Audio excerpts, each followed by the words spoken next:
Hey everybody, we are live and thanks for joining us on another community call today. So excited to have y'all with us, and I'm really excited about our special guest today from the Elys Network. And I think you have some pretty exciting news y'all just launched, if I remember right.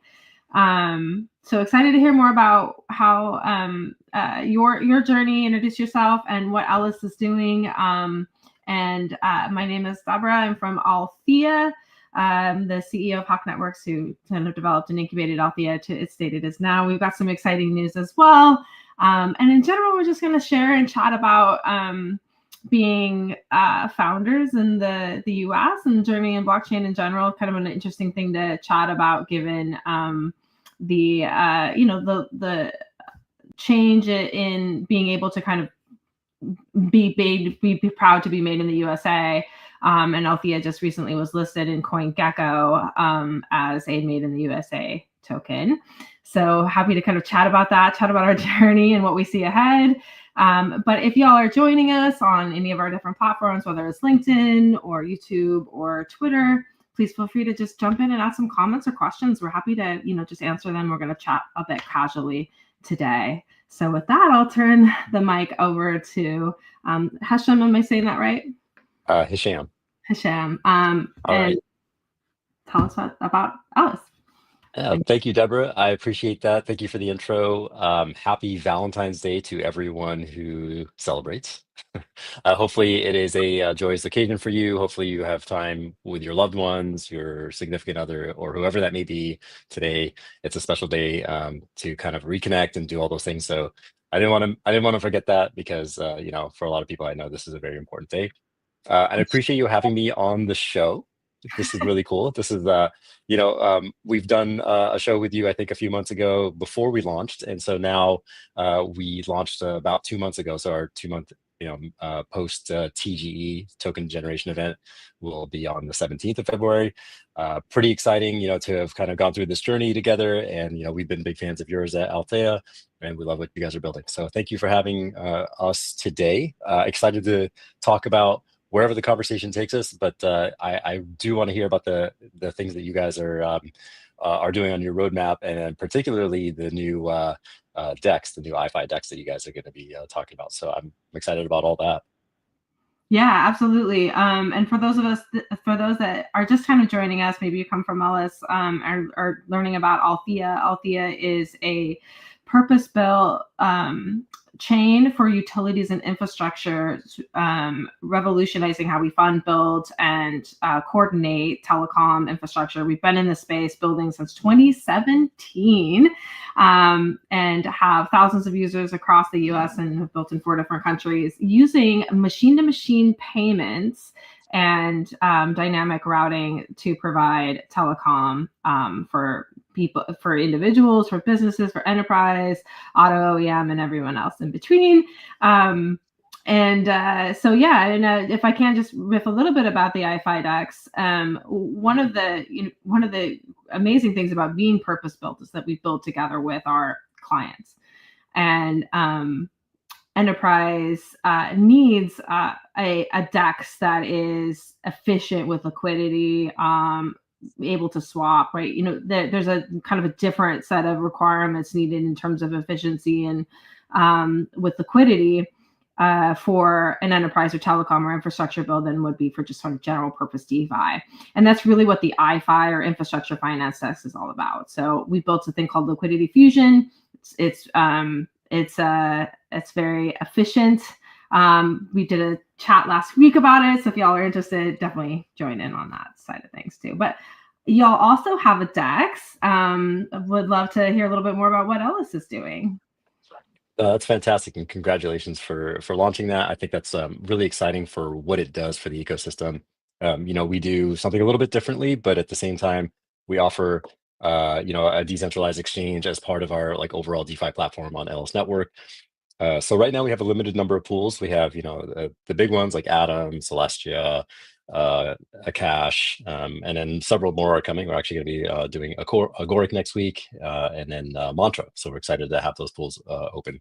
So for us, I think the landscape that we're kind of envisioning is you're going to have multiple decentralized platforms across the ecosystem. And what that does is it promotes healthy liquidity flow, right? It's kind of a really important thing for your market dynamics to have multiple, let's say, endpoints or financial centers, so to speak, across the ecosystem for people to access, be able to jump in, on or off, and then be able to go across from chains. What this does is eventually, over time, as you start to see kind of more and more liquidity kind of flowing to the ecosystem, is you start to see a lot more market efficiency. So if you were to, I think like a lot of people kind of tend to take the conversation over to fragmented liquidity. Oh, we have so many problems dealing with liquidity pools being so thin across all these different places. But that's just because we're so early, right? So when you think about what it's going to look like when everybody has pretty deep liquidity, you're actually going to start to see this make a lot more sense. So your guys' decks, working with ours, working with Osmosis, working with DYDX, working with Injective, working with Kava, that's the healthy like circulation of assets that's actually going to be very, very accretive for the ecosystem. I think about like DeFi being the foundation of building anything else in any other sector in the Cosmos ecosystem or in crypto or in Web3 in general. So you can't have, the real world assets. You can't have the infrastructure that's being built. You can't have anything else without a DeFi foundation. So DeFi is kind of the growth engine for everything else that's being built. You will start to see like a lot more sectorization within the ecosystem and within the industry. So you'll start to see like what you guys are building, right? Like with real world assets and infrastructure, right? That's super, super important. It's going to be such a major sector in the industry. And then you're going to start to see, you probably guys are also kind of digging deep into the telecommunication or communication services, I should say, world. You're going to see utilities. You're going to see healthcare. In the financial sector, you're going to start to see a lot more like lending products and even mortgages and things like that. I think that's been demonstrated on a couple chains. So I really love where this is going in terms of, the building the actual foundations for this activity. So when I see you guys building a DEX, I see other platforms building a DEX. I think that's really, really important because you have to have those in place for when the liquidity comes in. So I view this as very collaborative. I view it as a great way to grow the pie together. Well, 100%. I think you really hit the nail on the head, right? I mean, I think there's a lot of conversation around liquidity fragmentation, but it's a false, kind of a false dichotomy or false narrative, because really it's where's the top of funnel for capital coming from, right? And it's not going to be just moving capital around amongst DeFi. You have to, obviously we're looking to put it to work, right? So it's coming in, and like I think what the great privileges that I have, is essentially being able to see real people, putting capital into the chain to build infrastructure or to use the internet or whatever it is on Althea. And so I think there's going to be a great many more of these applications really funneling in top of funnel capital that then gets put to work in the DeFi ecosystem. And that's really where we should be talking about the narrative, not necessarily like how it's getting split up amongst different sort of things. But so I'm excited to see that there's like, kind of and I think don't you think that the market is also sort of responding to this, place where we're at right now in terms of the narrative sort of changing between, these are meme tokens, these are doing these things, and then here is the RWA, the real DeFi, and the real kind of capital. So in my opinion, there's definitely that like segmentation that started to happen, and I think it's a really positive thing. Yeah, that's absolutely right. I think this is the maturing of the industry, but it's also a testament to, the great development that's been going on because none of this was possible, 4, 5, 6 years ago. And so it's not that the narrative keeps changing, it's that we keep innovating and keep finding ways to actually bring things on chain. So, some of us are old enough to remember, what happened like 25 years ago with the transition from what they call Web 1 to Web 2, right? Where it went from like chat, IRC, email, and then all of a sudden it shifted over to e-commerce, right? And that was a really, really big transformation. But it took a long time. It took probably, I guess, to really get that mature, it probably took about 10 years. And I know there was a lot of frustration. I was a frustrated user of e-commerce in the early days, right? I remember like the very first platforms where you could get on were like Amazon.com and eBay, and they were just really terrible, right? But look at them now, right? They're phenomenal. And so I think the what we're seeing here is the process playing out in terms of the technology just getting started in allowing users to start doing different things. So what we saw back then, which is taking brick and mortar and moving it into the digital world via the internet, we're doing the same thing, but now we're doing it with an internet of blockchains, right? So now you're seeing the digitization of assets going on to blockchains, and that's a really big deal. Like, it is a big, big deal, because you look at the crypto industry right now, you see, okay, we're about a 3 trillion, slightly over 3 trillion market cap of all crypto assets put together, but that's just scratching the surface. Like, look at what the actual total addressable market is. When a lot more of these assets start coming on chain, we're not just talking 4 trillion, 5 trillion, 6 trillion, right? We're talking 20, 30, 40 trillion dollars. Like, this is a really big deal. So you guys are well positioned, especially from the infrastructure side. And I really, really, I'm excited to see that you guys are building a real product, right? And so I think that was the thing that maybe people weren't quite really sure was going to happen in the crypto space, especially if you were an early adopter of blockchains. You were probably more like, hey, I'm looking for an alternative to like what I can use for currency. That has shifted only because the development now allows you to actually put a full-on product on a blockchain, and that's a really big deal. So I do think that we'll continue to see like narratives kind of adapt and change a little bit, and real world assets are very much center stage right now, but for a good reason. Yeah, 100%. And I think that's a great kind of point in context. And I think about like the telecom world, like there's 2.2 trillion, 2.4 trillion in booked assets in just the top 30 telcos, but they're all at like a liquidity discount. I mean, I think what's so exciting is, we have, potentially up to like a 30% liquidity premium that we could be seeing as soon as we start bringing these assets on chain, right? As they're able to be moved around and fractionalized, tokenized, participate in DeFi. But yeah, to your point, we're actually at the mature point where we can take these sort of legacy assets and do more with them and enjoy that, premium in the asset itself. And I think that's extremely exciting. And that's yeah. So I'm excited to be here as well. Curious, maybe if you can share a bit of your journey. I mean, it sounds like you're like me and have seen a few things. When did you start building in blockchain, and what got you kind of into that space? Yeah, for me, I was I got into crypto probably in 2017. Right. Like many other people, right? My first jump into crypto was Bitcoin, and then gradually Ethereum, and then started to poke around in other places when I kind of started to see that it was more about more than just the currency side of things, and it started to become more about like software, right? So back then, really, there was no real product, like physical products, but there were things that you could do from the software side that were generally geared towards like financial, decentralized finance and things like that. And then you kind of started to see that transition into things like gaming, and then NFTs became popular, et cetera. So for me, I never got into things like that because I was kind of I was more focused on the DeFi space, but not into things like NFTs. And so I was really encouraged to see people coming and just trying out the tech, even though, it wasn't necessarily like the things that I thought were going to be the things that brought value to the space over like a 5 or 10 year period. As an early DeFi user, I would say that like my initial thoughts of it were, okay, I can see what they're trying to do here, but we got a long ways to go, right? And I think a lot of people felt the same way, which was, okay, we're very much like all these little siloed blockchains. They don't talk to each other. It's very difficult to move from one place to another. The only thing that really kept things together was like centralized exchanges. So if you wanted to move from one blockchain to another, you sort of had to like move your assets to a centralized exchange, convert them, and then bring them onto another blockchain. It was very synthetic, right? It was very, like inefficient. And so the winners in all this were the centralized exchanges, and they continue to be the winners. And so that's one of the problems that I identified was the asymmetry between like the DeFi space and the centralized exchange space. You have, under 10 million total DeFi users in all of Web3, but you have 350 million centralized exchanges. I know that I throw this stat out a lot because it's a really big deal, and I cannot believe how big the asymmetry is.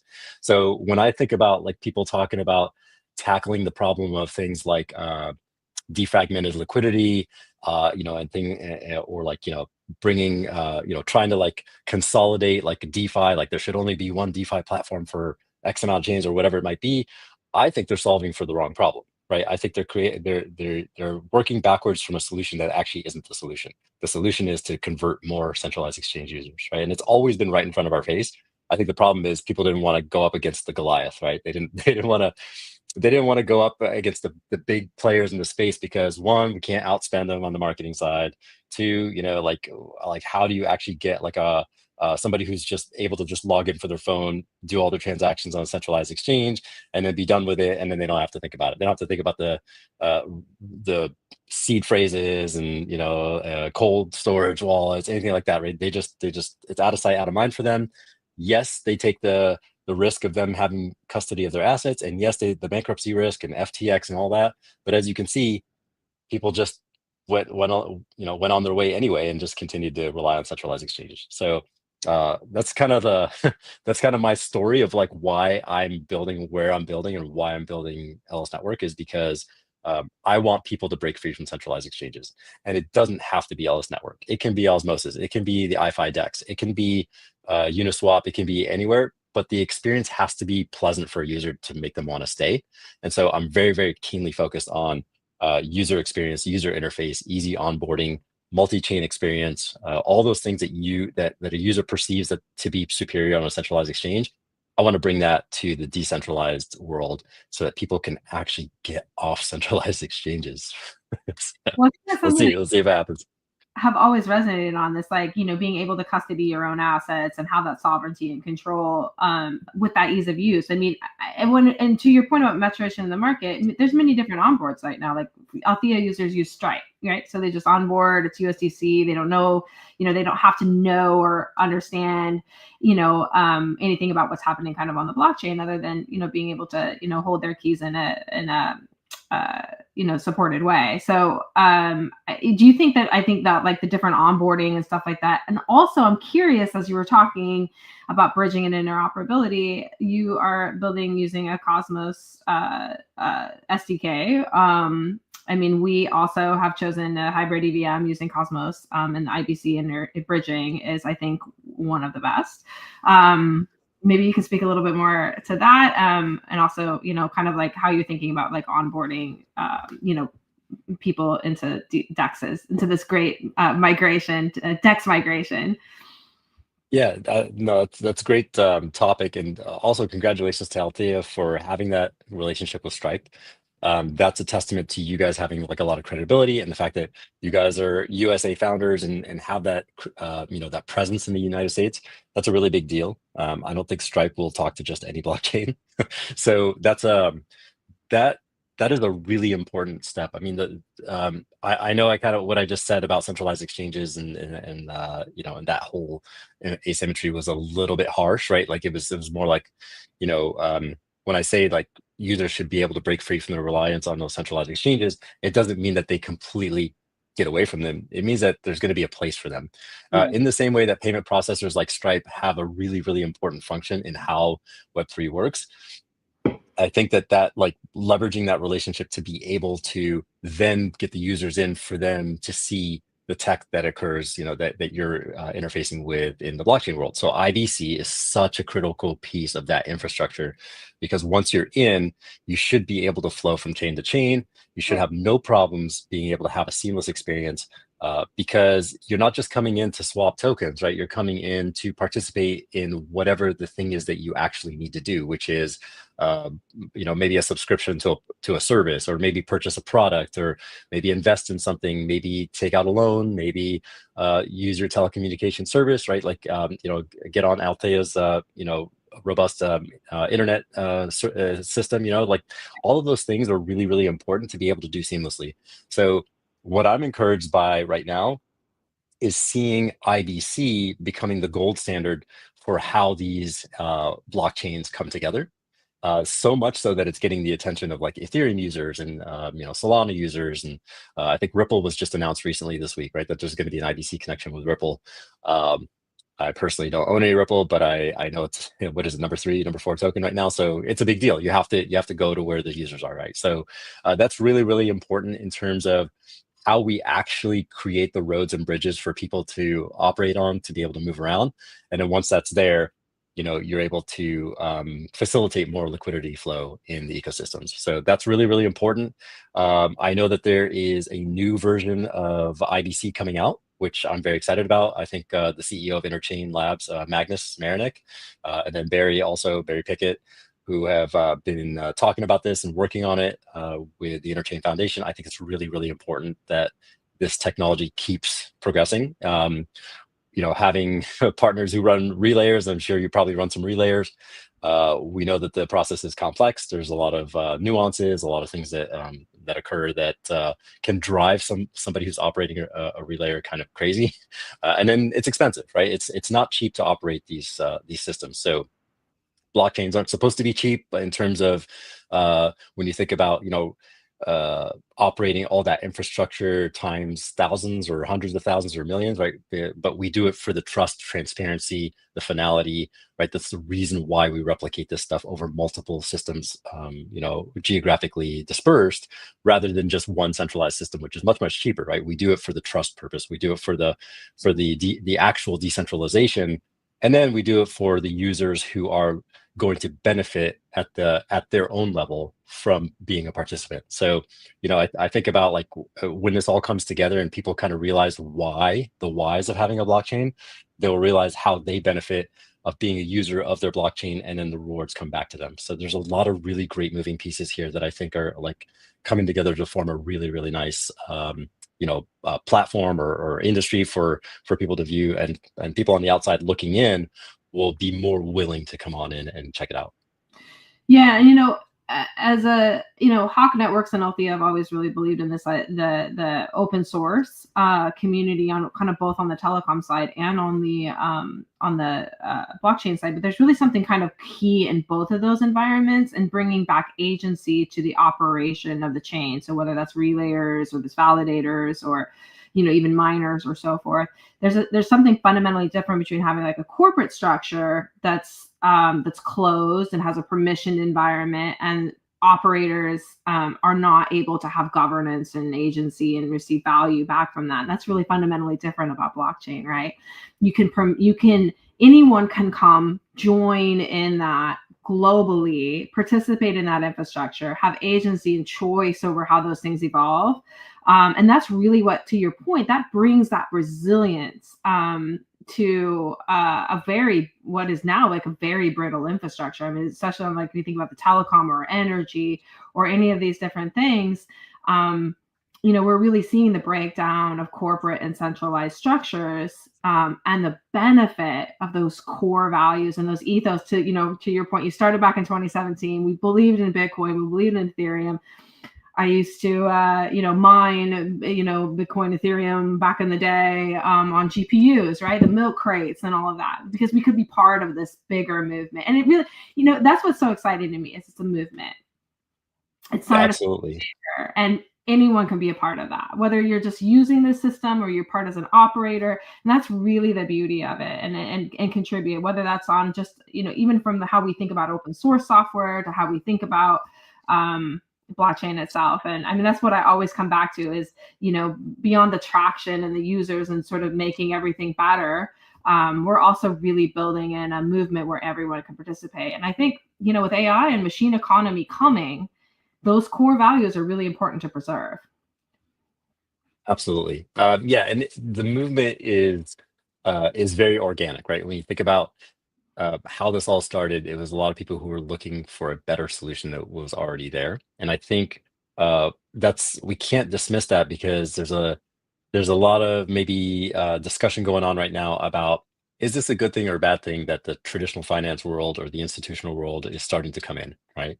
I think it's a good thing, right? Because what it means is it's legitimizing the movement, right? It's putting credibility behind it and saying, okay, what you've built is actually something worthwhile. And we actually see the digitization of assets coming to blockchains. So that's really important. And I think being able to recognize that early on is what really is the thing that's going to change people's lives, right? To actually see what's coming in the next 5 to 10 years, to be able to see it today.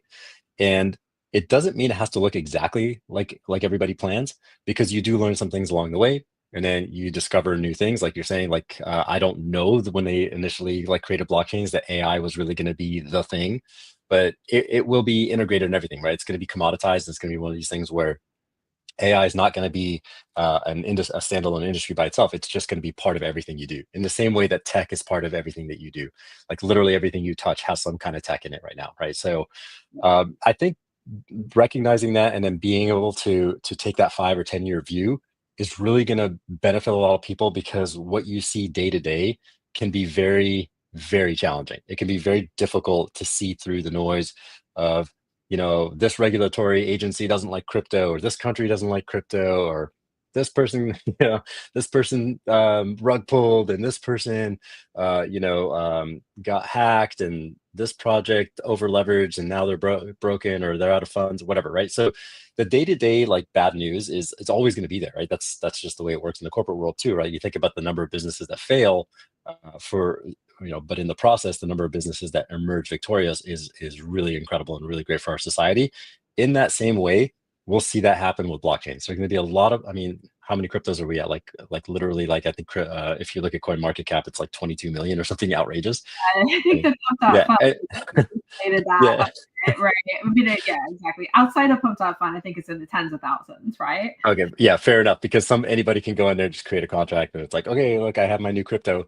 Yeah, and so if you were to wipe those out, you have like legitimately like a few thousand projects that are actually trying to build some sort of product or service. Yeah, the meme coins, those will come and go. It's the same thing like penny stocks in the stock market. Those are going to come and go. There's tons of those. Who knows what's going to happen with those things? It's a big casino, right?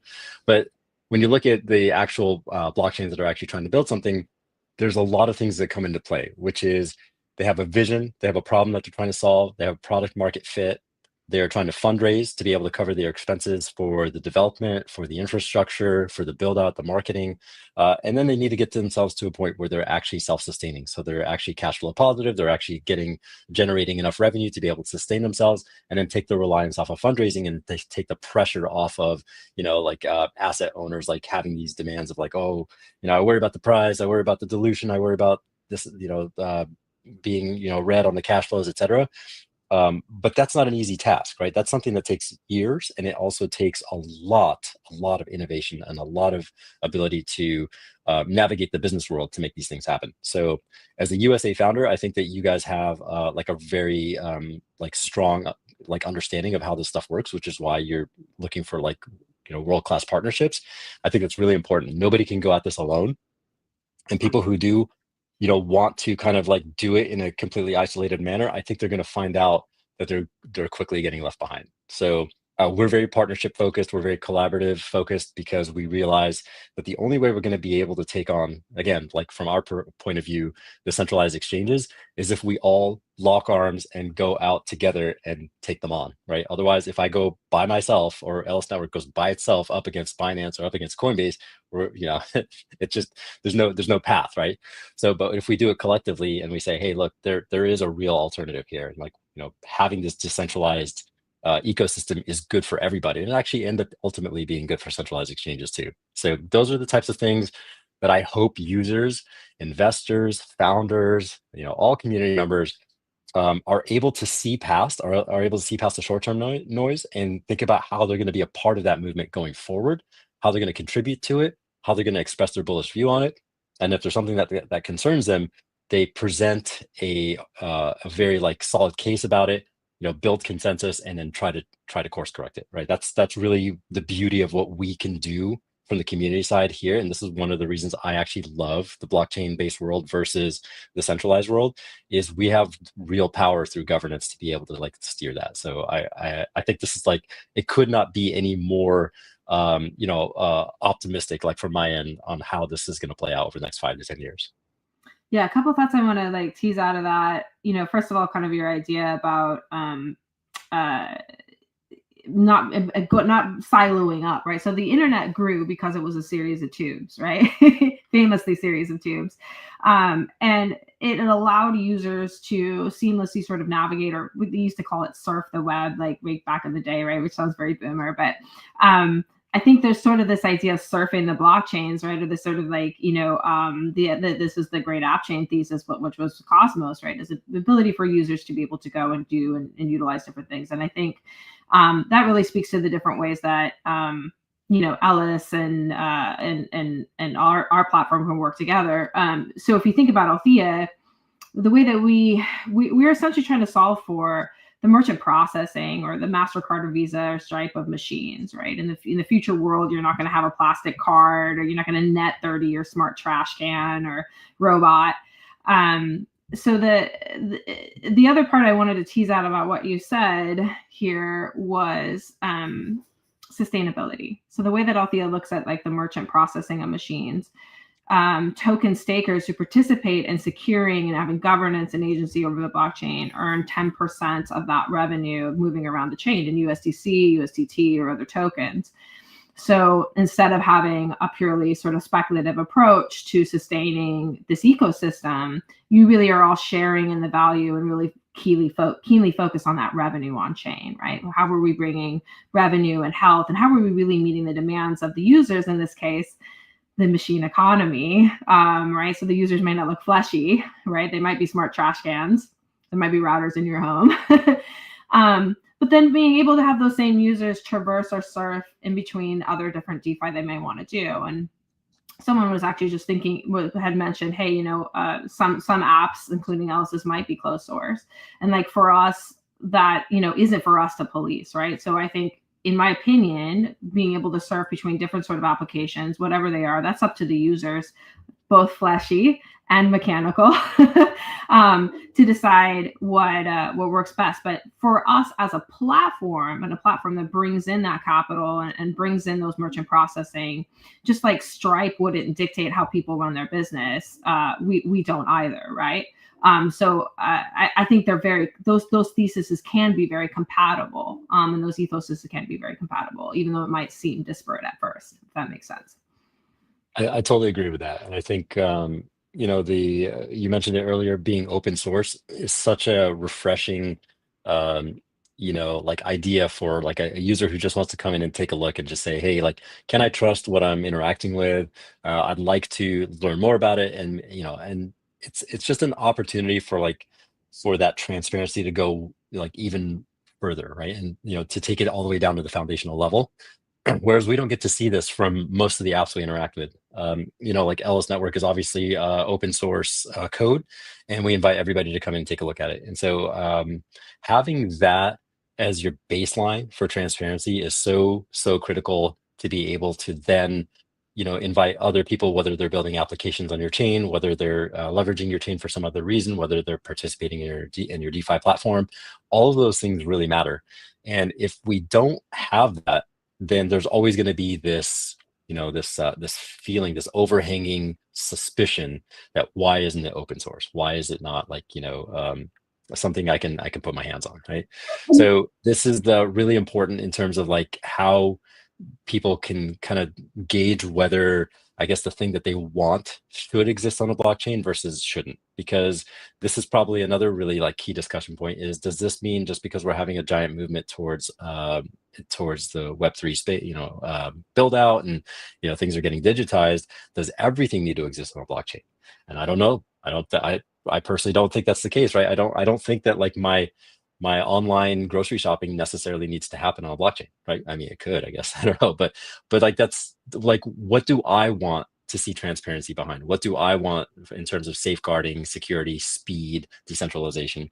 And then I get to make that decision as a consumer or as a user, and you as a founder get to decide that as well, what you want to build towards. And that's kind of really the great thing about this, like, especially why we build in the Cosmos ecosystem, is because of the customization piece. So in the same way that you guys can create a blockchain and then somebody can build apps on your blockchain, I could build my own blockchain, and then I could actually build another blockchain that actually does settlement for my blockchain, or I could build the application on my blockchain. Yeah, the layers are really phenomenal, right? And then I could build my blockchain to have 10 validators. I can have 500 validators, or I could have no inflation. I could have huge inflation. So you get to customize the blockchain the way that you want it to. You get to customize your app, your application layer the way you want it to. And that's the way it's supposed to be. This is exactly the way that it would work in the, the old brick and mortar world. are you going to just have like a stand? Are you going to have a corner store? Are you going to have a big, huge complex? Like, what are you going to build, right? And is it going to have a parking structure? Is it not? So all we're doing is just taking the things that used to exist on brick and mortar, and we're taking them a couple steps further into a decentralized manner, and then letting the founders and the users have the power of choice. And that's really, really important. You choose your own destiny. You decide where you go. Code should be open source, and you should be able to have that level of trust and transparency with whatever you interact with. Well, and I think that's exactly right. And one thing about open source that I think maybe, to folks to kind of contextualize is that oftentimes you'll see this in, like you said, the TradFi world as well too, right? We have a product, or whether it's Linux or, in telecom, where we utilize a lot of the open 5GS stack, for example. But that doesn't mean that there aren't proprietary pieces, the development, the dashboard, the apps, all those kinds of things that become proprietary, so people can have sustainability and they can have, value coming back to to those organizations that are developing that. That's why people develop things. So it really does go hand in hand. So you certainly can have a congruous, open source platform, like you said, that gives the transparency, the visibility, and the collaboration of bringing many different people to support it, while still having, sustainable pieces of, proprietary or closed source or whatever you want on top of that. So I think that synergy has really been at the core of open source since forever. And I think, to your point, that's just evolving onto a blockchain ecosystem as well. Absolutely. So this is why I'm optimistic when people talk to me about, I get a lot of questions about, well, with all the damage that's been done to the crypto market over the past, 6 weeks or so, how could somebody possibly be bullish right now? And how can somebody be like optimistic about what's going on? Yeah. And the reason I stay bullish and stay optimistic is because I see what's being built, and I see the traffic coming, and I see people engaging with these products and services. I see people building the next thing that's coming, right? Or upgrading the infrastructure, upgrading the protocols, upgrading the IBC, right? And so when I see that happen, even like something as simple as like Ledger enabling like in-app atom swaps yesterday, right? When they announced that yesterday, I see where the actual activity is going, which is to grow this industry versus the price, people taking on too much leverage and then getting crushed, and then now they're out, right? Sitting on the sidelines, wishing they hadn't done that.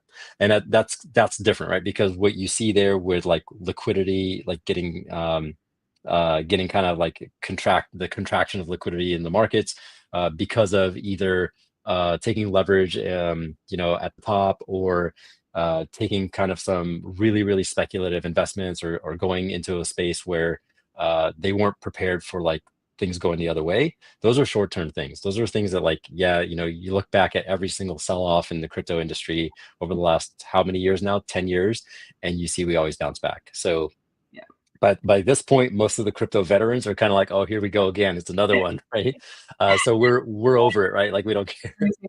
Yeah, I remember even when I was so March 2011, orphan blocks on Bitcoin were like slow, and there was like this major sell off, right? I remember that being the first like, oh no, it's over moment. And then so that's it's been almost a decade and a half now since that, right? So every cycle that's come along. But to your point, it's such an exciting time because the real traction is there. And Hawk Networks recently announced a partnership with Global Star, obviously working on how we can access and have available like licensed spectrum. And it really, to me, it's this moment in time where we're starting to feel that inevitability switch, right? Where you go from, oh, that's neat, but we'll see if it works out, to, well, of course, blockchain, of course, this was always going to be the thing. Of course, this solves all of the problems. And so yeah, to your point, I'm also incredibly excited about this pivotal moment, and see it as a milestone in a much larger picture. Absolutely. Yeah. I love the saying. I use this over and over again, the concept of little by little, then all at once, because that's exactly what's happening. Just to your point, when you look back at everything that's happened, it seems like it was really easy and really obvious that, oh yeah, of course. But when you're actually doing it, you have to have so much conviction and so much faith that it's actually going to play out. right? And so when you see these short-term things that happen where people kind of get destroyed on the liquidity side or get pushed out of the market because they took really speculative bets and or took on leverage, and then they're out and they're sidelined, and they kind of like, all right, I'm out of the crypto space because I don't trust it, I don't like it, I don't want to deal with this volatility or whatever. They'll be the ones that come back in 5 to 10 years and be like, oh, I can't believe I didn't see that, right? And Well, so everybody, right. yeah, I mean, there were people selling their Bitcoin at 15,000, right, in 2022. And I think that's one of the biggest tragedies that I could think of, that somebody, who may have purchased at much higher levels, right, may have purchased at 60,000 or 50,000, dumped their Bitcoin at 15,000 because they couldn't stand to see the red on their screen. And maybe it wasn't a big deal, maybe it was just a small percentage of their portfolio, but what kind of the takeaway there is, if you have convictions, you have belief that this is the way forward, that the short term liquidity events should not detract you from continuing to support, right, and continuing to be an ambassador, a representative, a backer, a builder, a founder, an investor. All of those things, you need to have those pieces come together. But if you don't have the conviction in the very thing that you're doing, then yeah, it's not going to work out for you, because these short-term things are going to shake you out. And I encourage people who really have a belief in this, who really want to be a part of this, to be an activist. The interesting thing is, like, we talk about like activist investors as being like, oh, these people that come in and look at them, they're ruffling feathers, they're trying to mess with the norm, and they're trying to like do something with the current leadership and this and that. Activist investing has always existed. It's always, eventually led to some sort of like really positive changes, because you wouldn't need activists if everything was fine, right? And so I consider all of us at this stage, we are all activists, right? We all are playing a very active role in how we build this landscape going forward. So if you are a passive investor or a passive member of these communities, at the very least, support those who are being active, right? At the very least.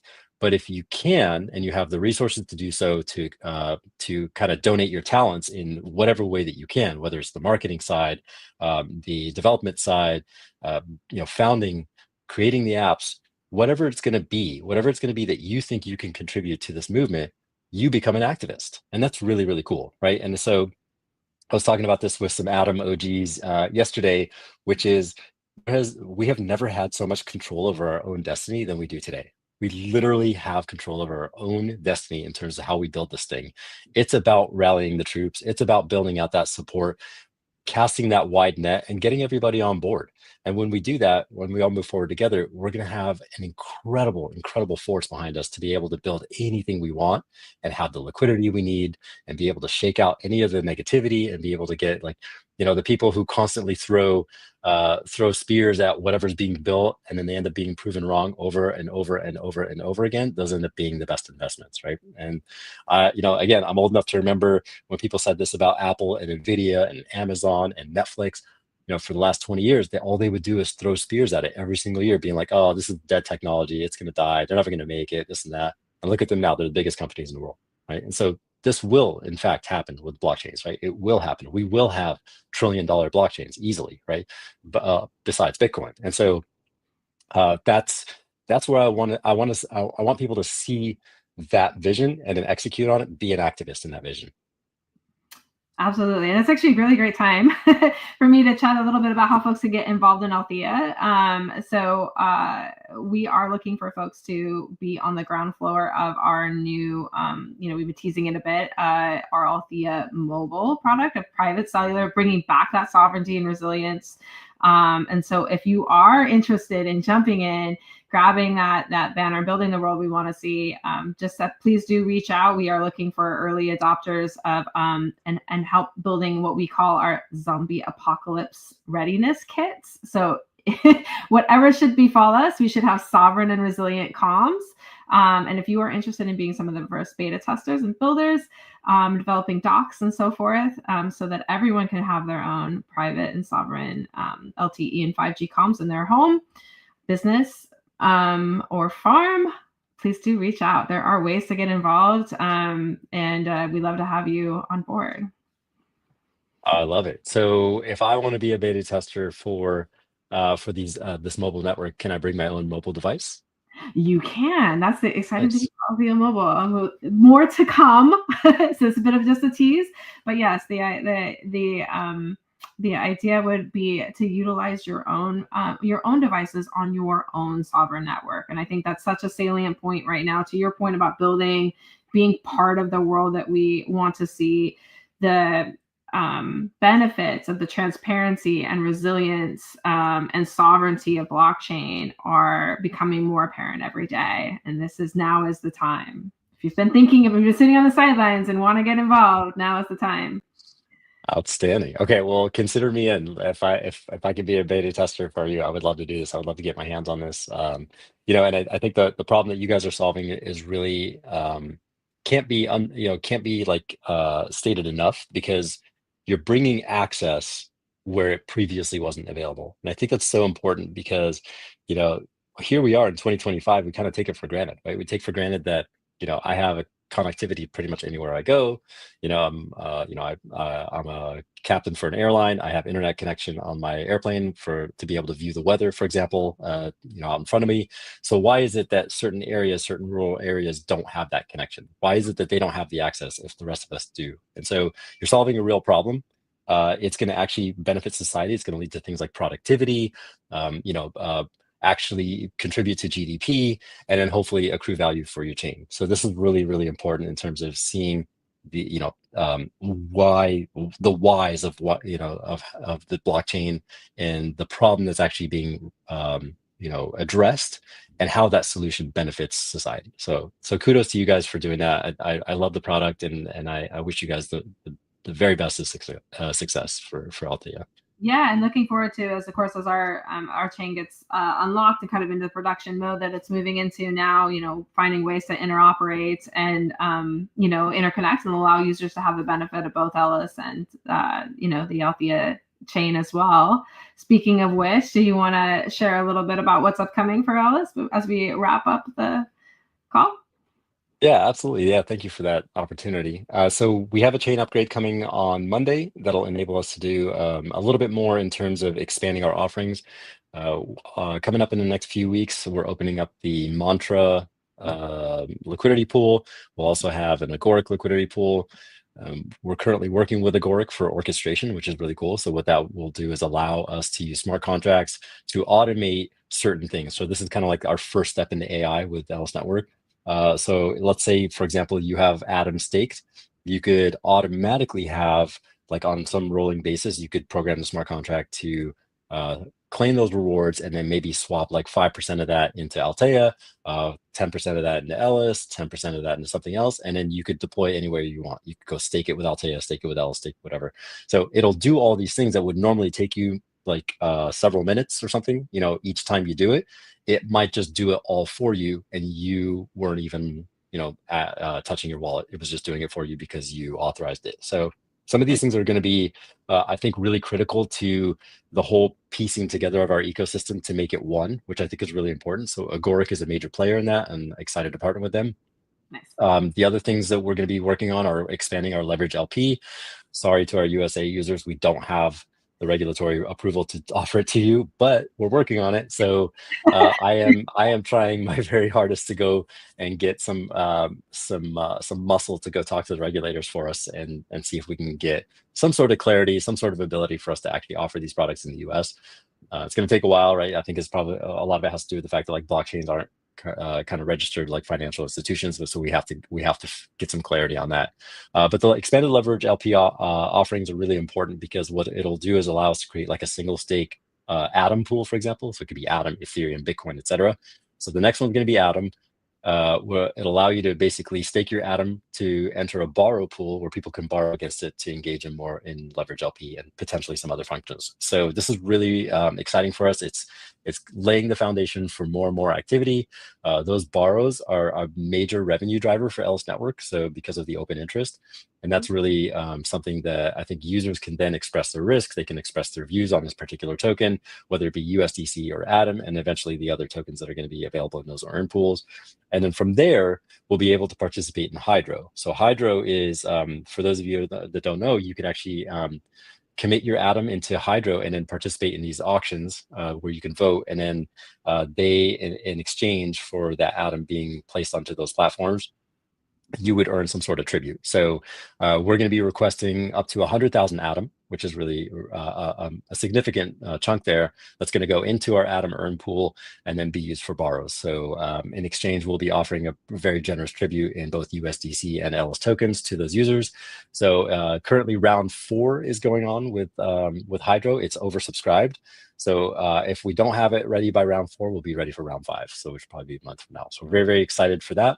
If you want to check out Elys Network, it's our website is elys.network. If you just want to check out the website and read more about us, and then it'll link to our docs. If you want to play with the actual app, it's app.elys.network. You can log in from like a social login if you want to just test it out with like Google or Apple or X account, or if you want to connect with your legacy methods like Kepler Wallet, MetaMask, or Ledger directly, all of those work as well. So yeah, thanks for giving me the opportunity to talk about Elys Network. Obviously, very, very excited about our partnership with Althea. We're here to support you guys any way that we can. And likewise, we appreciate the support you give us. And we're excited to grow the pie together. Thank you so much. And for those folks that are looking to get more engaged with Althea, please join us in our Discord or our Twitter at Althea Network. Or if you're here from LinkedIn, we're also on LinkedIn as well. We'd love to have you become more engaged and join our community there in the Discord chat. And look forward, we will have another community call next week as well. So look forward to the details on that upcoming as we move into ETH Denver for those that are joining as well too, and hope to meet a few folks there. So thank you again for joining us. I'm looking forward to our partnership and work together and this pivotal moment in blockchain history. All right. Thank you, Deb. Cheers, everyone. Thanks, everybody.